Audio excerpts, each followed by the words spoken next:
बिस्मिल्लाहिर्रहमानिर्रहीम। इस वक्त जो इंटीग्रेशन कंटिन्यूड है उसकी एप्लीकेशन का आर्टिकल हम area under the curve complete कर चुके हैं, यानी कि 3.7 exercise including examples always wind up हो चुकी है। अब 3.8 को शुरू किया जा रहा है और इंशाल्लाह इसको भी कंप्लीट कर दिया जाएगा। अभी इस हवाले से ये डिफरेंशियल इक्वेशन का आर्टिकल है। डिफरेंशियल इक्वेशन की मैथमेटिक्स में बहुत लंबी चौड़ी एप्लीकेशन है। अभी हमारा कंसर्न एप्लीकेशन से फिलहाल नहीं है, फिलहाल सॉल्यूशन से रिलेट कर रहा है, सॉल्यूशन ऑफ डिफरेंशियल इक्वेशन। और उसमें जो चीज़ें इन्वॉल्व हैं वो हल करने के बाद फिर जहाँ एक्सरसाइज क्लोज होने की बारी आएगी वहाँ पर एप्लीकेशन का आर्टिकल दिया जाएगा इस बुक से रिलेटेड। वैसे ये बहुत ह्यूज टॉपिक है about applications for a differential equation specially. तो लेट्स सी डिफरेंशियल इक्वेशन होती क्या है। ऐसी इक्वेशन, ये स्टार्ट में डेफिनेशन लिखी गई है जिसमें डेरिवेटिव्स इन्वॉल्व हो जाएं या डिफरेंशियल इन्वॉल्व हो जाएं, ऐसी इक्वेशन को डिफरेंशियल कहा जाएगा।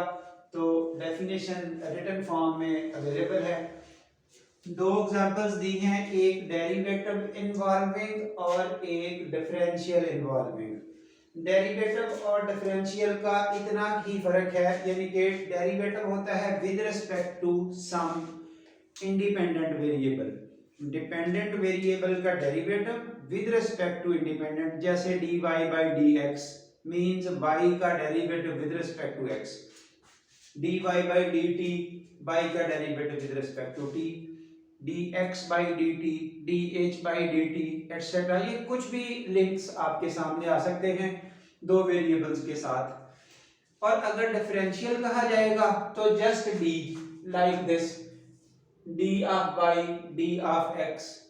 तो इस तरह से मीनिंग सेम ही होगा, ऐसी इक्वेशन को डिफरेंशियल इक्वेशन कहेंगे। तो डेफिनेशन आप ज़ाहिर वर्ड्स बोल देने से कोई फर्क नहीं पड़ता, रिटन फॉर्म में सामने है। उसके बाद इंपॉर्टेंट चीज है, एक डिफरेंशियल इक्वेशन की डिग्री क्या है और उस इक्वेशन का आर्डर क्या है। जब आर्डर की बात करेंगे तो आर्डर इक्वेशन में मौजूद डेरिवेटिव का मैक्सिमम नंबर है, यानी कि अगर फर्स्ट डेरिवेटिव है इक्वेशन में मैक्सिमम तो उसका आर्डर फर्स्ट। सेकंड डेरिवेटिव है जैसे कि d2y by D x square, वो सेकंड आर्डर हो गया। फोर्थ आर्डर डेरिवेटिव की इक्वेशन है d4 बाई डी एक्स की 4, जो मैक्सिमम नंबर है वो होल इक्वेशन का आर्डर होगा। यही टर्मिनोलॉजी है आर्डर ऑफ हाईएस्ट डेरिवेटिव। जो डेरिवेटिव बोलते होते हैं ना, वो होता है first order derivative, second order derivative, third order and so on. बोलते हुए हम आर्डर का वर्ड ओमिट कर जाते हैं, शॉर्टली बोलते हैं first derivative, second derivative, third. Actually साथ आर्डर बोलना चाहिए। जो मैक्सिमम नंबर का आर्डर मौजूद होगा किसी इक्वेशन में वही होल इक्वेशन का आर्डर होगा। और उसी मैक्सिमम नंबर से जहां से आर्डर का पता चला, ये देखिए आर्डर की definition, whole power of highest order derivative वो डिग्री है। उसी जहां से आर्डर का पता चला मैक्सिमम नंबर का डेरिवेटिव, उसकी ब्रैकेट लगा के जो होल पर पावर लगी हुई होगी वो इक्वेशन की डिग्री होगी, प्रोवाइडेड वहां रूट खत्म कर दिए जाएं, एक्सपोनेंट्स खत्म कर दिए जाएं, पावर वगैरह वहां नहीं होनी चाहिए। जहां स्क्वायर रूट वाली इक्वेशंस होंगी पहले उनको खत्म किया जाए, अगर कहीं मौजूद होंगी तो। ये देखिए डिग्री और आर्डर समझने के लिए ये एमसीक्यू आ रहे होते हैं इन जनरल। ये इक्वेशन मौजूद है, इसमें d2y by D x square dy by D x, एक फर्स्ट आर्डर का डेरिवेटिव है, एक सेकंड आर्डर का डेरिवेटिव है। तो मैक्सिमम नंबर कौन सा हुआ? सेकंड आर्डर, इसलिए इसका आर्डर हो गया होल इक्वेशन का 2। उसके बाद डिग्री क्या है? इस होल पर जो पावर लगी हुई है दैट इज 1, अंडरस्टूड है, तो डिग्री उसकी हो गई 1। Another example for clear understanding, d3y by dx cube, d2y by dx square, dy by dx, सब पर पावर्स भी लगा दी हैं। अब बच्चा थोड़ी गलती यहाँ ये करेगा कि 5 डिग्री कह देगा। नोट द स्टेप, पहले आर्डर चेक करना है। आर्डर कहाँ से पता चलेगा?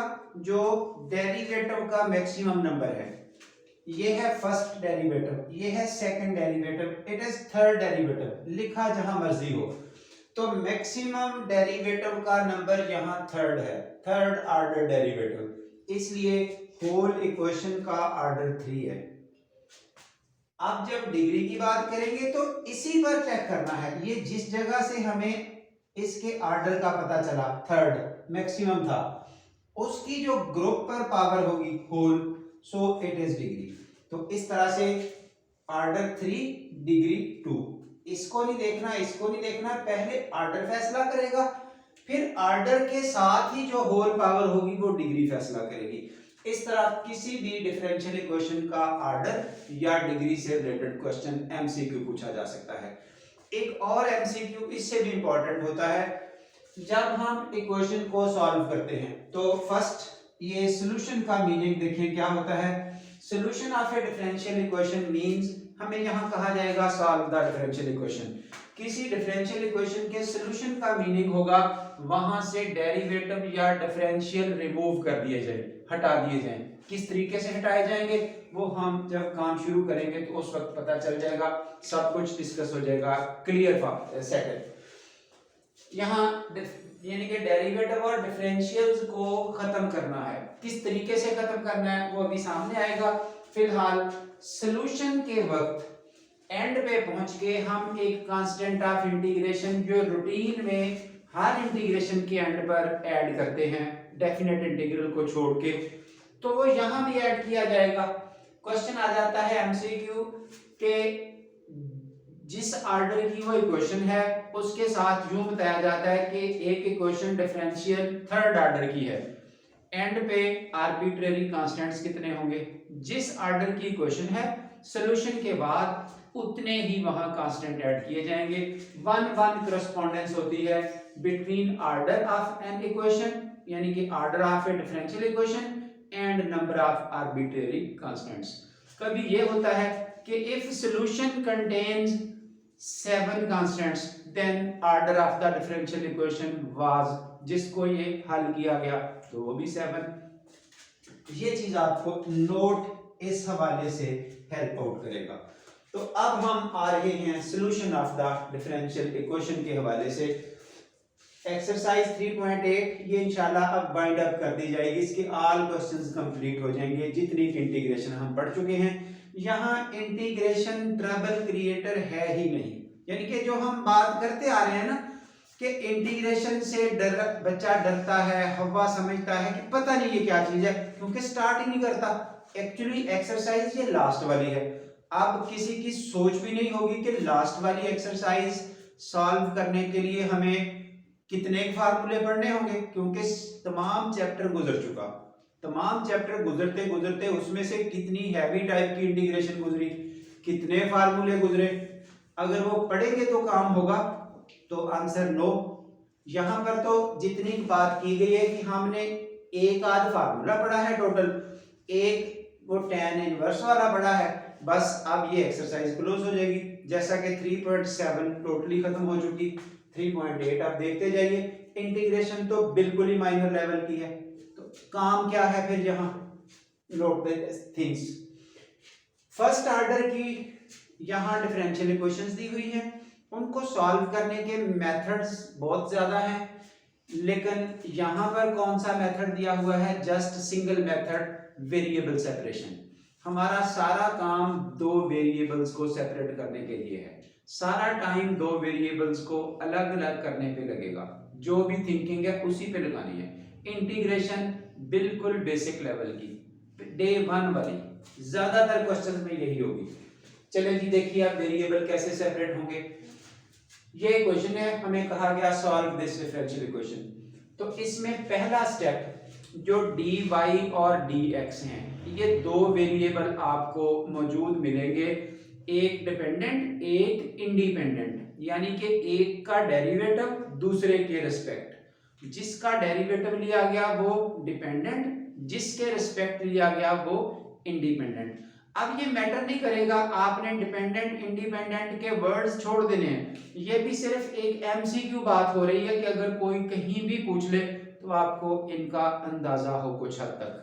वैसे ये डिपेंडेंट इंडिपेंडेंट वेरिएबल होते क्या है, ये हमने पुराने लेक्चर्स में हाउस ऑफ मैथमेटिक्स में लेक्चर 1 दिया है फंक्शंस के हवाले से, इसी सेकंड ईयर की बुक का 12 मैथ का फर्स्ट लेक्चर, वहां ये चीजें समझाई गई हैं। फिलहाल पहले स्टेप में dy और dx ये सेपरेट कर दें, ये पहला स्टेप होगा। फिर उनके रिलेटेड उनके साथ अटैच कर दिए जाएंगे। ये देखिए नीचे से dx इधर शिफ्ट किया, अब इक्वेशन की एक साइड पर dx आ गया, एक साइड पर dy आ गया। ये मेन सेपरेशन हो गई जिनके रिस्पेक्ट हम काम करेंगे। नेक्स्ट सेपरेशन कैसे होगी, ऑल y's y की तरफ, ऑल x की तरफ। जो x वाली कीमतें हैं वो dx के साथ चली जाएंगी, जो y वाली वैल्यूज हैं वो सब dy की तरफ। ये देखिए अब ये y इस y के साथ अटैच होगा तो इधर आके डिवाइड हो गया dy ओवर y। जो माइनस का सिंबल है वो आप जिस साइड पे मर्जी रखें, वो मैटर नहीं करेगा। कोई और कांस्टेंट भी होता वो भी जिधर मर्जी रखें। आगे आती जाएंगी एग्जांपल्स। हाँ जी, अब हमें समझ आ चुकी कि y एक तरफ हो गए, x एक तरफ हो गए, तो ये हमारा काम तकरीबन खत्म हुआ। तकरीबन खत्म क्यों कहा कि इंटीग्रेशन आखिरी स्टेप अप्लाई करना है। वो क्यों अप्लाई करना है, सॉल्यूशन में डेरिवेटिव्स खत्म करने हैं या डिफरेंशियल खत्म करने हैं। तो जब किसी चीज को खत्म करना होता है तो उसका एंटी अप्लाई किया जाता है। जैसा कि वायरस खत्म करना हो तो एंटी वायरस उसको खत्म करेगा। अंडरस्टूड चीजें हैं, उसका एंटी अप्लाई करना है, तो इंटीग्रेशन डेरिवेटिव का एंटी स्टेप है। सो यहां हम सेपरेशन के बाद उसका एंटी अप्लाई कर देंगे, तो इंटीग्रेटिंग बोथ साइड्स, इधर भी इंटीग्रल लगा दिया, इधर भी इंटीग्रल लगा दिया।